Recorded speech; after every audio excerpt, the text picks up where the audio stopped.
Alors, le capitaine Rab, voilà à peu près le seul dessin que j'ai de lui. Je ne sais pas si ça correspond à la réalité, mais j'ai trouvé aucune photo de lui. Voilà, il était juste capitaine. À l'époque, la photographie n'existait pas forcément. Effectivement, c'est difficile. On n'a pas de portrait de lui, contrairement à Baucher, où on a des portraits, des dessins. Rab, on n'a pas grand-chose. Donc, la seule chose que j'ai, ça vient du général de Carpentrie. Je ne sais pas trop d'où viennent ces dessins, si c'est de Carpentrie ou si c'était avant lui. Mais ça représente assez bien Rab, malgré tout, on va le voir. Alors, en 1842, il a 31 ans, il devient officier instructeur à Saumur. Et à Saumur, à l'époque, c'est le général Rousselet qui est écuyer en chef, et c'est quelqu'un de la vieille école, mais qui est très axé sur la légèreté des chevaux. Donc, il apprend la légèreté avec Rousselet. Et la légèreté, c'est ce qui manquait à Baucher au début. Donc, Rab l'avait, lui, parce qu'il l'avait appris avec Rousselet. Rousselet qui n'était pas très fan de Baucher, d'ailleurs. Ce n'était pas sa méthode. Bon. Et puis, 1842, c'est aussi l'époque où Baucher va faire une démonstration de sa méthode à Saumur. Alors, il y a quelques écuyers, sa démonstration dura 3 semaines, elle a été écourtée, enfin bref, ça a été toute une histoire. Alors, Rab, lui, il n'a pas assisté au cours de Baucher en tant qu'élève, il y avait une vingtaine, je ne sais plus combien d'officiers qui y assistaient, mais par contre, il y a assisté en spectateur. Et certainement qu'il a pris des notes. Donc, il a suivi le cours de Baucher en spectateur tous les soirs et il regardait ce que Baucher faisait et il a trouvé ça très inspirant, très intéressant. Ça se mariait bien avec la légèreté qu'il a appris de Baucher. Il a été fasciné par la méthode Baucher.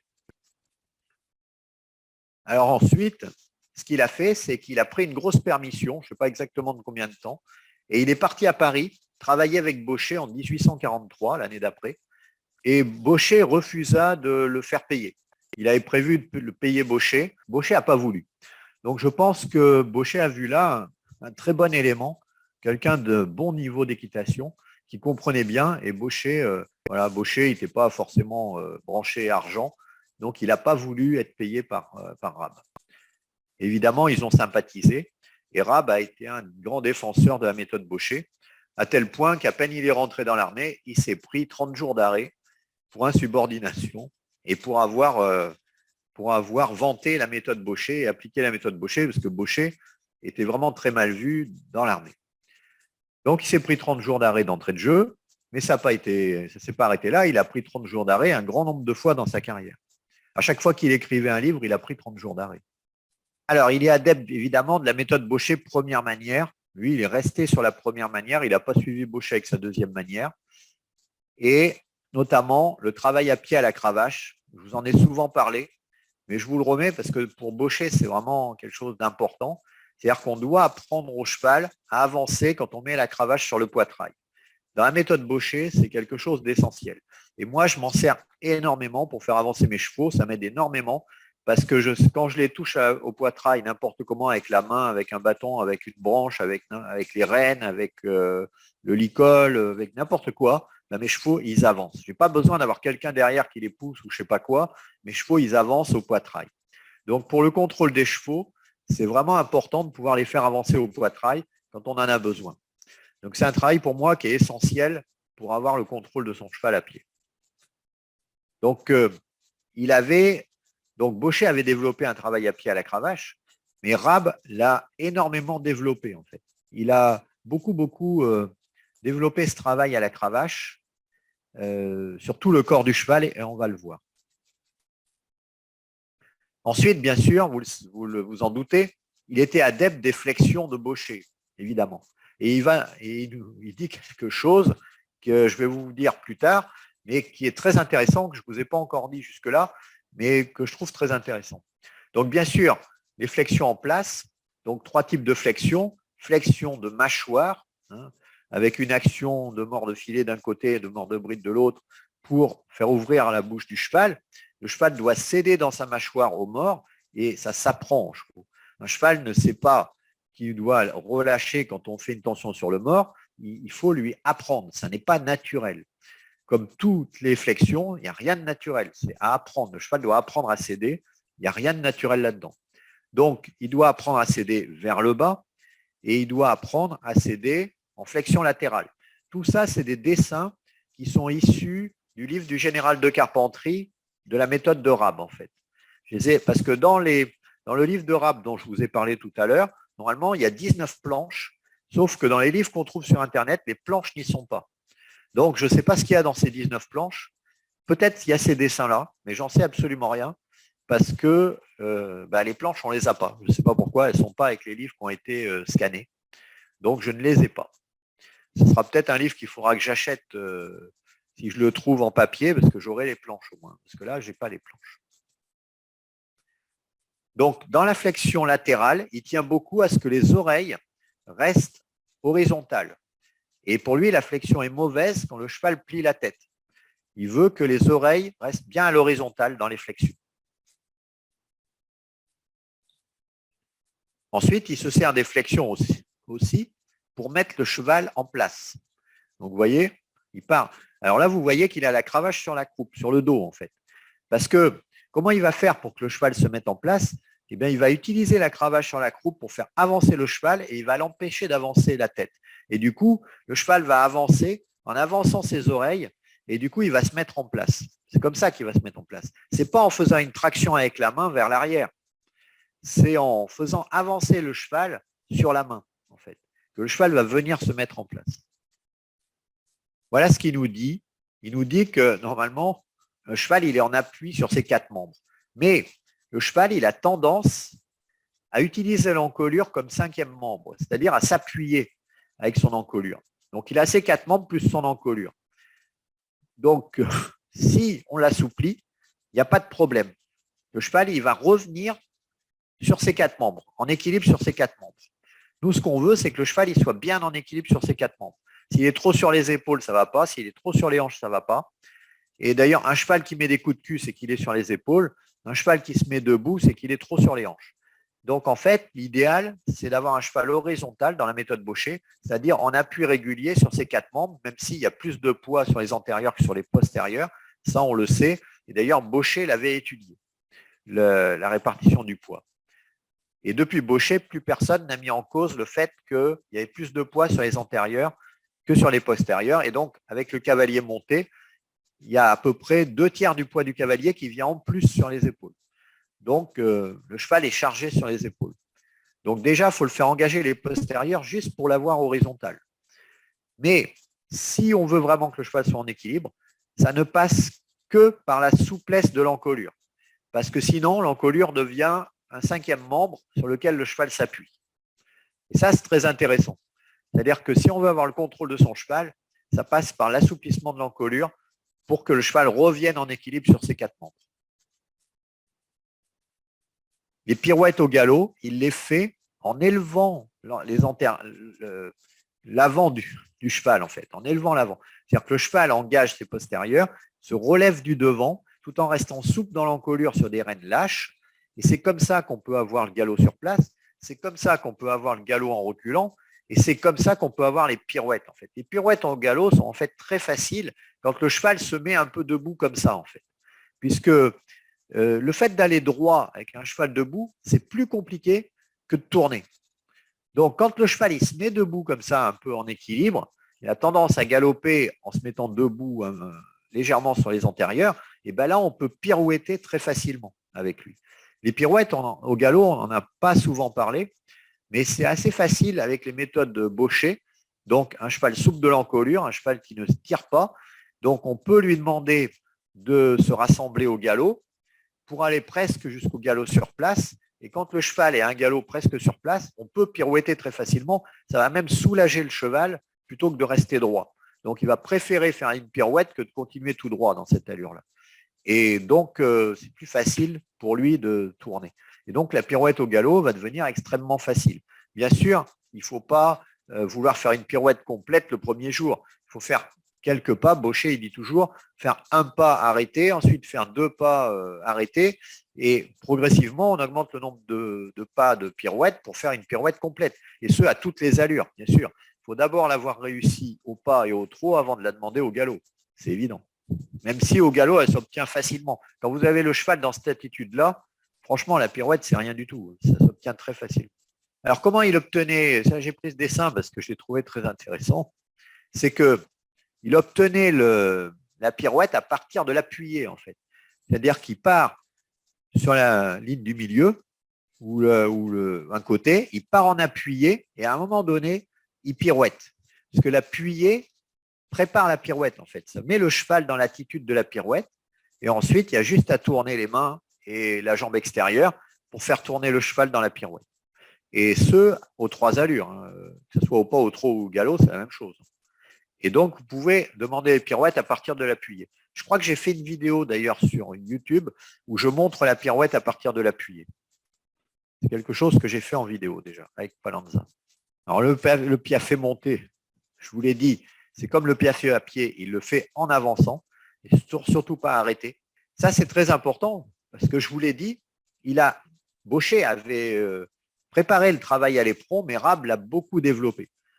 Et le travail à l'éperon de la méthode Baucher, aujourd'hui, c'est le travail de Rabe qui est resté. Et parce que Rabe, il avait plusieurs positions, il avait 3 positions de jambes en fait. Il avait une position de jambe à la sangle, il avait une position de jambe en arrière, très en arrière. Je n'ai pas de dessin, donc je n'ai pas pu vous le mettre. Il avait une position de jambe très devant, comme on avait vu l'anglais James Phillips qui avait les jambes très en avant. Et puis Bedan avait les jambes très en avant aussi. Donc les jambes en arrière, c'est pour l'engagement des postérieurs. Donc pour le piafé, par exemple, que je vous ai expliqué l'autre jour, je vous ai dit mettez vos jambes en arrière, ça fera engager les postérieurs. Donc abaisser la croupe, engager les postérieurs, remonter le garrot. Mais ça dépend des chevaux en fait. C'est-à-dire que si votre cheval est déjà en équilibre, vous n'avez pas besoin de mettre les jambes en arrière. Au contraire, mes chevaux, mes pur sang, qui sont déjà en équilibre, qui engagent facilement, parce que les pur sang, c'est des lévriers en fait, ils engagent énormément leur postérieur pour galoper, eh bien, on n'a pas besoin de leur demander un engagement des postérieurs. C'est-à-dire que quand je vais demander le piafé avec Maya, je vais mettre mes jambes très en arrière, parce que Maya, elle est en équilibre sur les épaules, et j'ai besoin de faire descendre la croupe, j'ai besoin de faire engager les postérieurs. Donc, Maya, je mets mes jambes en arrière. Comment je mets mes jambes en arrière? En descendant ma cuisse, en fait, en descendant mon genou. Je mets ma cuisse à la verticale, en descendant mon genou. Et du coup, ça me fait reculer ma jambe. Et comme ça, j'ai une jambe très en arrière qui agit sur la croupe quasiment, enfin, qui fait bouger la croupe et qui fait engager les postérieurs de Maya. Et du coup, Maya se redresse, remonte son garrot. Je fais ça au pas pour le piafé, je fais ça au trot pour le passage. Mais si je suis sur mes pur sang, j'ai réfléchi depuis l'autre jour où je vous ai parlé du piafé du passage, en réalité, avec mes pur sang, je n'ai pas besoin de faire ça. Parce qu'ils engagent déjà naturellement les postérieurs, ils sont déjà dans un équilibre relevé, que ce soit Tao ou que ce soit Palanza. Donc en fait, ce que j'ai besoin, c'est différent, c'est de mettre les jambes en avant pour reprendre le contrôle des épaules en fait. Les jambes en avant, c'est pour l'assouplissement du cheval et pour le ramener. Et ça me permet d'avoir des chevaux, de mieux contrôler mes chevaux au passage et au piafé avec des jambes en avant qui vont alterner une jambe sur l'autre. Quand j'ai une jambe au sol, par exemple là, sur cette attitude-là, c'est ma jambe droite qui va agir pour pousser les côtes du cheval vers la gauche et inversement. Quand le cheval va poser son pied gauche, je vais agir avec ma jambe gauche et pousser les côtes vers la droite. Mais bien sûr, on peut le faire. Si on fait juste les côtes, on peut le faire avec les jambes à la sangle. Mais si on veut avoir une grosse action sur les épaules, les jambes en avant permettent d'avoir le contrôle des épaules. Et sur Palanza, ça m'aide énormément parce qu'elle a l'épaule droite qui a du mal. Et donc, du coup, avec les jambes en avant, je contrôle bien les mouvements d'épaule. Et c'est sur les mouvements d'épaule que j'ai plus de résultats, plus d'action pour mon piafé comme pour mon passage. Et pas sur les hanches, en fait, pour ces deux-là. Donc, en fait, ça dépend des chevaux, si on met les jambes en avant ou si on met les jambes en arrière. Et ça dépend de ce qu'on a besoin d'obtenir. Un cheval qui n'est pas en équilibre, il faut lui engager les postérieurs avec les jambes en arrière. Un cheval qui est en équilibre, on peut agir sur les épaules pour lui libérer les épaules, en fait. Et alors, il avait développer tout un travail à l'éperon comme assouplissement. Moi, je ne porte pas d'éperon, mais il utilisait ses jambes comme assouplissement du cheval. C'est-à-dire qu'il le chatouillait un peu à l'éperon et pour que le cheval se rétracte sur lui-même par les chatouilles, en fait. Et ça permettait de le mettre en place, en fait, le cheval. Donc, il aimait bien chatouiller le cheval aux éperons pour le ramener, en fait, pour avoir cette attitude-là, de ramener. Donc, c'était très important pour lui, l'action des éperons. Évidemment, il faisait l'effet d'ensemble. L'effet d'ensemble, c'est mettre les jambes et les mains en même temps, ou les jambes un peu avant les mains, légèrement avant les mains. Donc, ça permettait d'avoir un cheval souple. L'effet d'ensemble précédait toutes les demandes dans la méthode Baucher première manière, parce que dans la deuxième manière, il n'utilisait plus. Mais dans la première manière, l'effet d'ensemble précédait toute demande. C'est-à-dire que l'effet d'ensemble avait l'avantage de compacter le cheval, de lui faire engager les postérieurs, de l'arrondir, de le mettre en place, de le mettre aux ordres, en fait. C'est-à-dire qu'au lieu d'utiliser la main pour le mettre en place, il le chatouillait avec les éperons. Et du coup, le cheval réagissait en remontant son garrot et en ramenant sa nuque, en fait. Donc, le travail à l'éperon qu'il avait développé était pour lui essentiel, en fait. Il utilisait l'éperon non pas pour sanctionner le cheval, mais pour l'assouplir, en fait. C'était un système d'assouplissement. Donc, il utilisait qu'un éperon à la fois, en fait. Il incurvait le cheval et il mettait l'éperon pour faire réagir le cheval, pour qu'il se place, en fait. Baucher était beaucoup plus dur que ça avec les éperons. Il labourait les flancs de ses chevaux. Il n'a pas compris forcément, Baucher, l'utilité des éperons dans sa première manière. Il avait compris dans la deuxième manière. Voilà ce que je voulais vous dire sur Rab, en gros et en très résumé. Vous avez plein d'infos dans le générateur de haute école, dans le générateur d'équitation de tradition française pour étudier Baucher et Bedan et tous ces Phillis et tous ces gens qu'on a déjà étudiés. Et puis dans le générateur de souplesse, évidemment, pour tout ce qui est assouplissement. Cette vidéo est sponsorisée par moi-même. Et voici le message me permettant de vous offrir cette vidéo gratuitement. Je suis tombée sur une de ces vidéos et ça m'a vraiment interpellée parce que, je sais pas, c'est les mots qu'il employait, tout ça, c'était un peu le même langage. Voilà, j'ai creusé un petit peu plus et donc j'ai découvert, mais je le connais pas personnellement. Et au début, ça a été surtout toute la partie sur vraiment liée aux chevaux, sur le fonctionnement, tout ça qui a été... je sais pas, c'est comme si c'était un truc que je savais, que je comprenais, que je sentais, mais que j'avais jamais pu vraiment avoir quelqu'un qui me mette des mots dessus. Et pourtant, j'ai travaillé avec de très bons cavaliers, et encore aujourd'hui, mais j'ai l'impression que les bons cavaliers, très bons cavaliers, savent pas mettre des mots dessus.